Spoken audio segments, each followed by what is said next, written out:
Hi everyone, thank you so much for being here. And yeah, so today we got a new video for you, and this time round, because I've been talking about anything that was kind of like related with like sample manipulation and audio effects in the previous videos, right? Because we were looking at granular synthesis, we were looking at creating complex chains with effects. And I feel like there's one device in Ableton that doesn't get the recognition that it deserves, and this is the Wavetable synth, which is absolutely bonkers and it's really powerful. So I wanted to show you some techniques today, which could be quite creative, and to sort of like give you an idea on how far you can push it and some of the sounds that you can get out of it. So here with me is my mate Adam Elemental, as you know. He's the creator as well of a plugin called Internal Studio, which we have featured in some of the videos as well, as you know. And yeah, I hope you guys enjoy it. Let's just get to it. We're just gonna have a little bit of fun and see how it goes. So we've got everything. We got a project that actually we were working on the last video. From last week, yeah. Yeah, from last week, right? So let's just have a listen to what we got so far.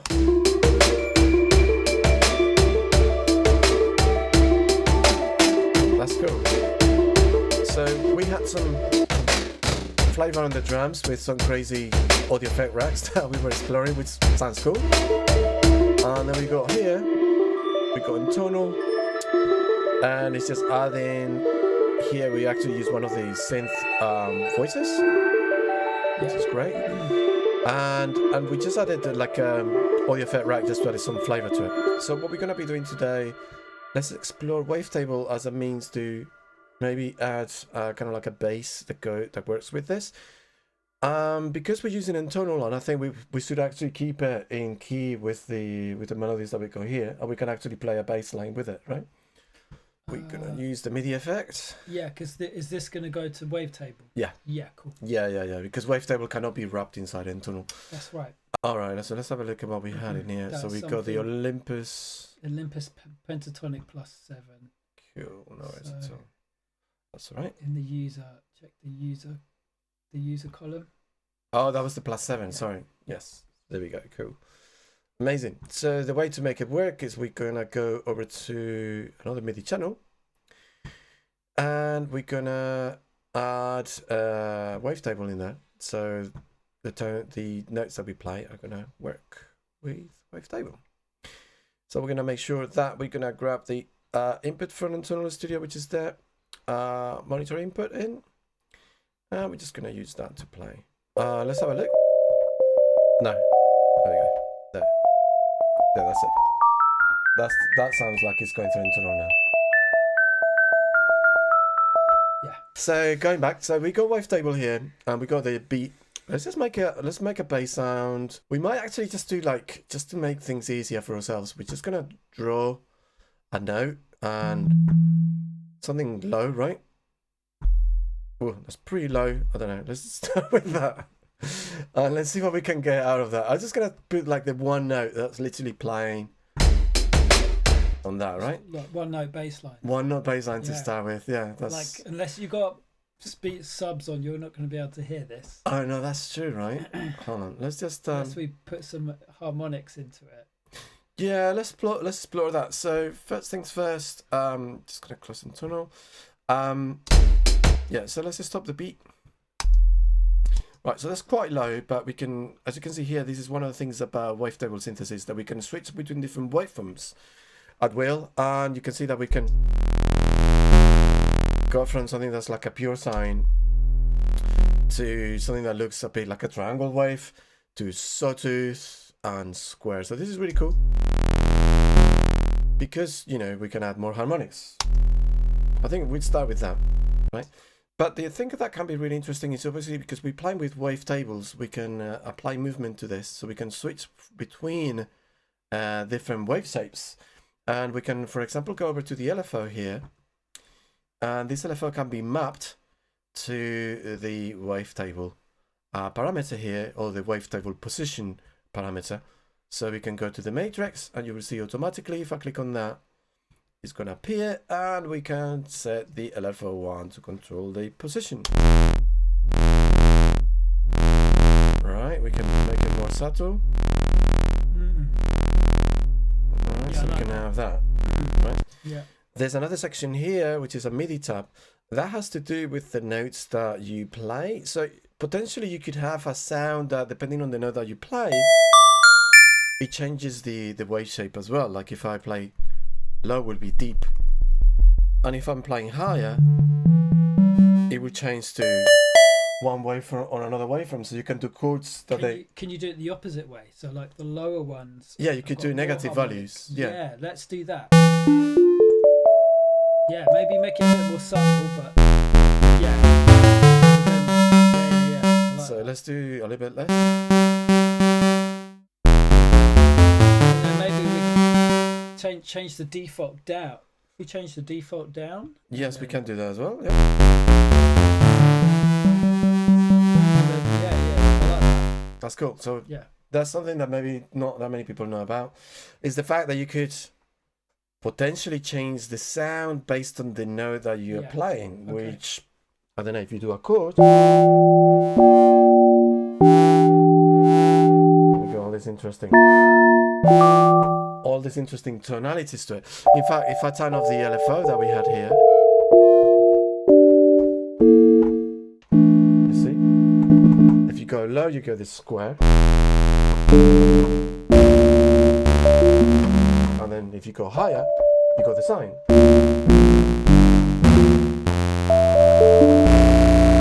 Which is cool. Yeah. That's kind of something, it's weird, but nice at the same time. And obviously we're working with this shape. But what happens if you choose, for example, something that sounds like a vowel or something like that? Let's go into format.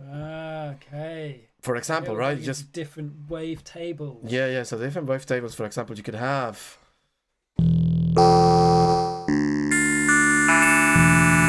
You can have different vowel shapes based on the note that you're playing, which is it's quite interesting, right? So you can see it goes from A, E, I, O, U. Yeah. So depending on the note you play, you'll be playing a different vowel shape. So that can be quite cool as a way to create like interesting choirs or anything like that. Yeah. So it's something that's really unique to Wavetable and Wavetable synthesis in general. It's the fact that you can do that. Let's also get the so we had the matrix here before, and we were playing around with the with that note, and we also had a little bit of like LFO to control the positioning here. Right, so far we got that. Let's have a listen to the beat.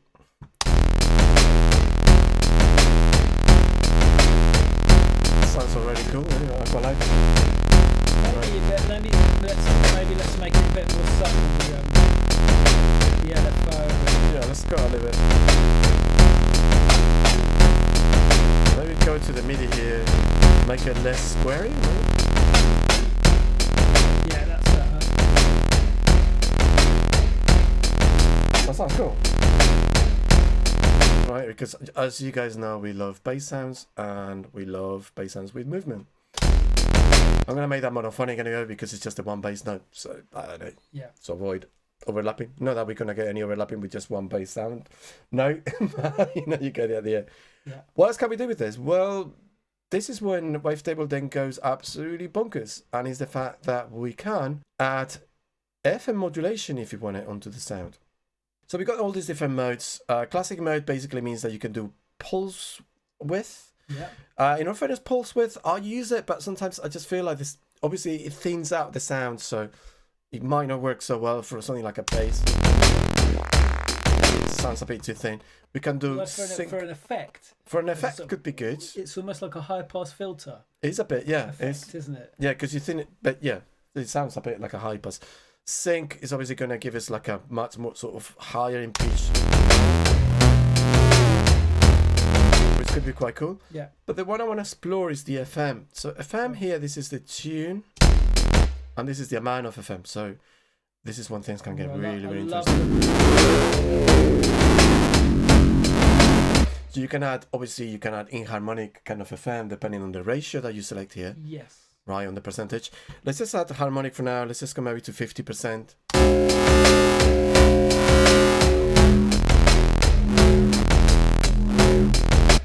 All right. See where you're going with this. Yes. So we can.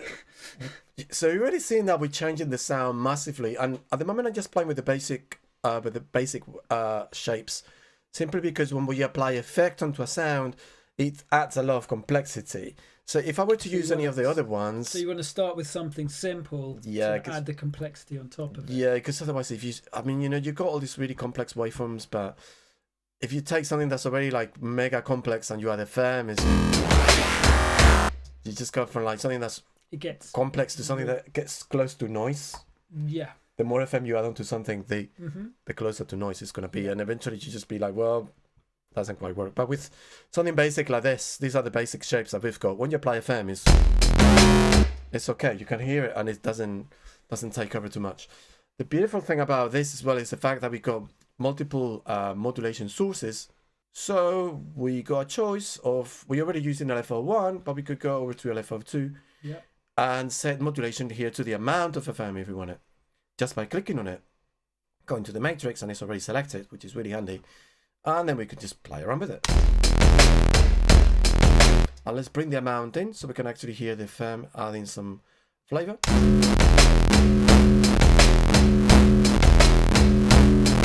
We can slow it down as well. So remember that we got the mod sources here. We can have the LFO moving quite slow. Increase the amount.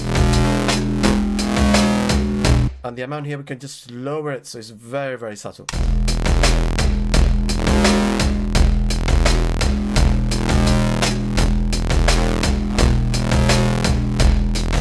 So that could be the basics of the sound. Needless to say, obviously we got another oscillator. We're not going to get too caught up with that. I just wanted to show you this technique just quickly. But we can have another oscillator on top of what we had already if we wanted to add more complexity. Or there's another thing that's really amazing, which is the unison mode. So unison allows you to play multiple voices stacked on top of it, and each one of the voices can be stacked. It's almost like having like multiple synths playing the same sound, but then you can detune them ever so slightly. Yeah. But one thing I really like is the noise. There's a noise function here, so it kind of like modulates the voices with like a noise signal, and it can add kind of like a really interesting kind of character for kind of like bass sounds and stuff like that. And spreads them across the stereo. Yes. Yeah. It can be quite subtle. The problem I find when you spread things out is that it loses a bit of weight. So that's one problem that we have. So luckily for us, we got a sub oscillator that we can include. Right, and we can obviously bring the signal, like we can.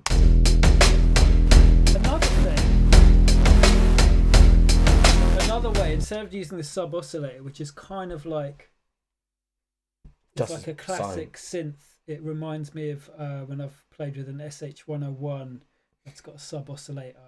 Yeah, that's fair. Has a certain sound to it. Yeah, so I wonder if like we could use to make it really clean. We could just copy oscillator. Oscillator 2 could be a copy, but it's just a pure sine with no modulation. But the problem with that, the reason why I'm using the sub phasing issues. Yeah, the reason why I'm using the sub is that the sub doesn't get multiplied by the unison. But the oscillator 2 will get multiplied by the unison. And we don't want that. No. Okay, so right. At this moment, I don't know if there's a way to bypass it, because the sub you can hear. The sub is in the center. The alternative would be to just stack this up.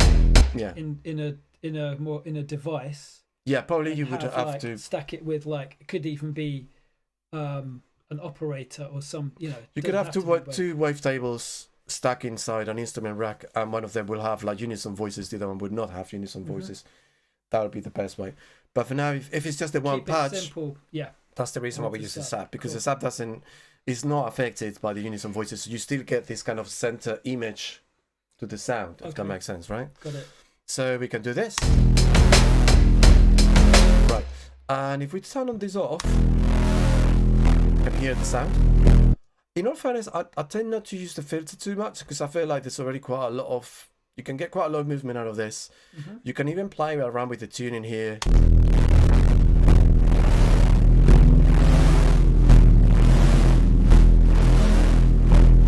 get something a little more unique. Yes, in harmonic. In all fairness, you just have to just play with it. If I Try 66%, maybe that's the one.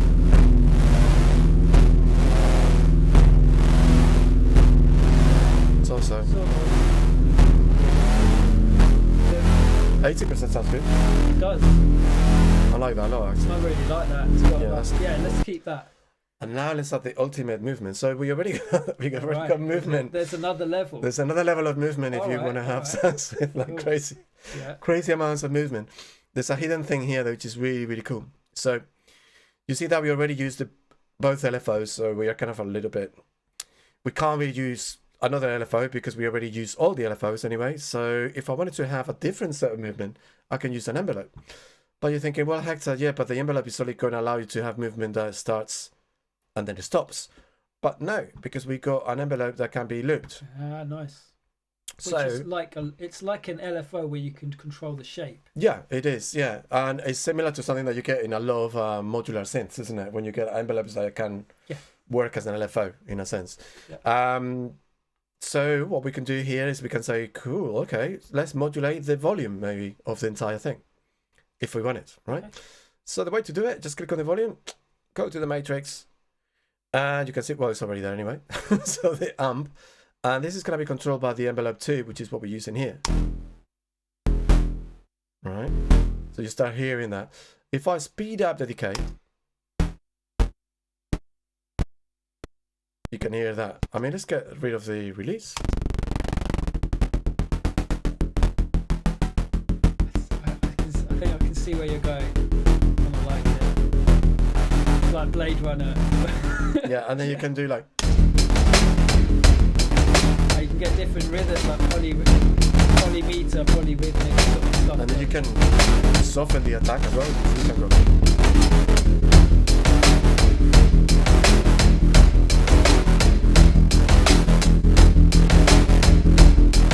What I mean?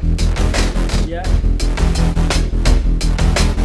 So yeah, this is one thing that could be really. And then, like when you start modulating that, like automating that or modulating. You can even do silly things like this is how deep it goes. You can see that we got also this loop. We can see that we got the values of the peak.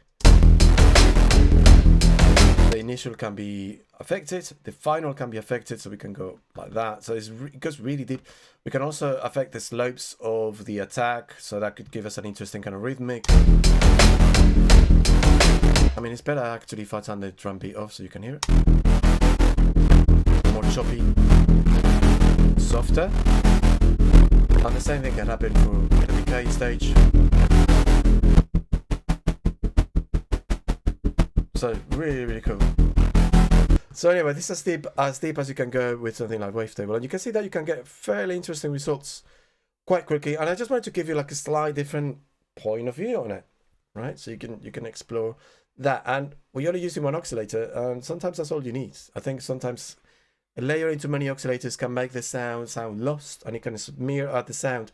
Just bear in mind that when you start moving, applying FM to a sound, you're adding more complexity to the timbre anyway. So sometimes adding another oscillator plus unison, sometimes that's a bit of an overkill. But anyway, so that's an example of something that you can do with Wavetable. Nice. And we've got a nice bass sound for this sound. And let's just bring that back again. There you go. The melody. Yeah, let's see if that... See if it's even in tune. Maybe transpose that bass. It's not quite the right note now.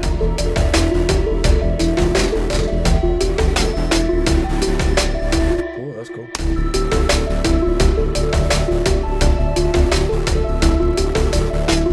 That sounds cool. Try a few different notes. Yeah, I'll go down a bit. Well, even up.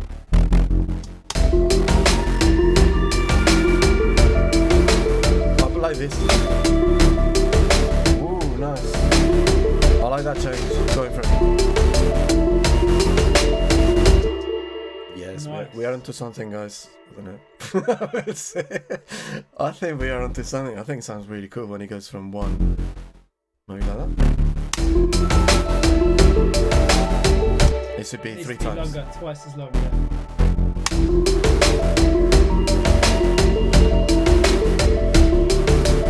It almost feels like it should be like half or something, I think. Yeah. Maybe that, and this would carry on. Oh yeah. I think.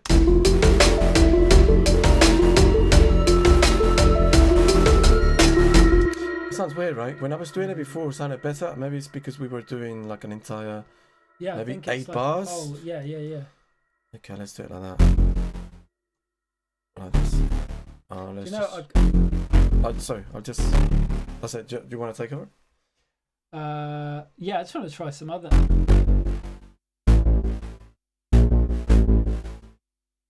Try some different. Yeah.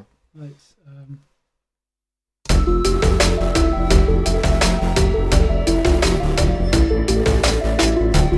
Oh, that's nice as well.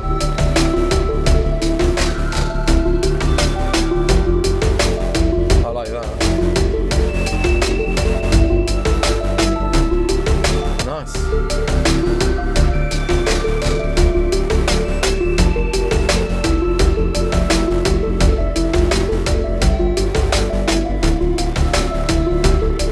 It works quite nicely as well with the other melody there, right? Or we can even go like shift this and then suddenly the last note will just kind of like mid B1, so it just sounds a little bit like it flows better. So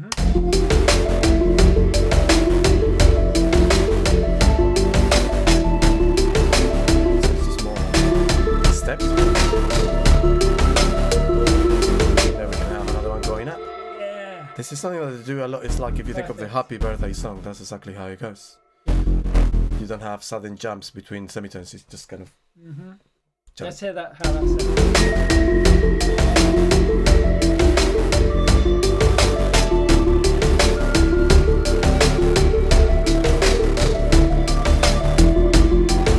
Almost feels like this note needs to go up or something. Something like that.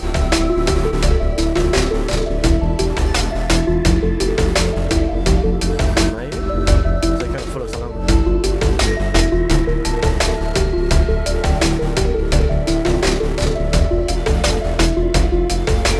Yeah, maybe this one should go even higher or something, I don't know.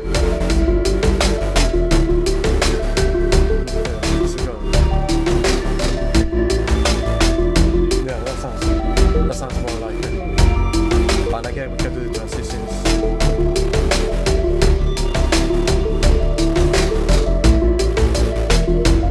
There we go. And we can get the balance right for Wavetable. You get the idea, right?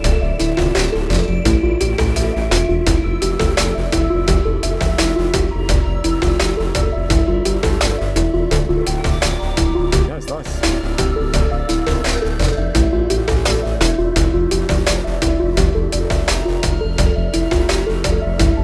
Yeah, that works alright.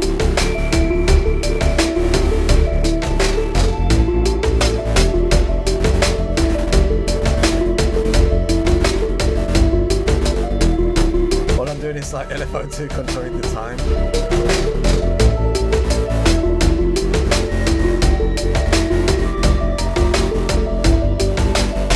Yeah. I quite like that. That sounds pretty dope. Let's save it. Yeah, save it. Cool. Right.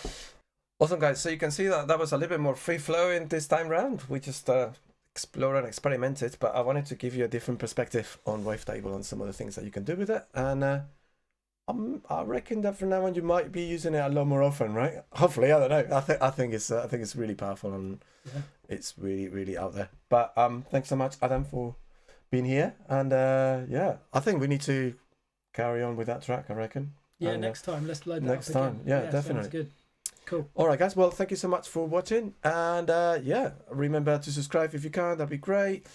Give us give us a like, share a comment, let us know what you thought of the video, and in the meantime, enjoy, and we'll catch up very soon. Thank you.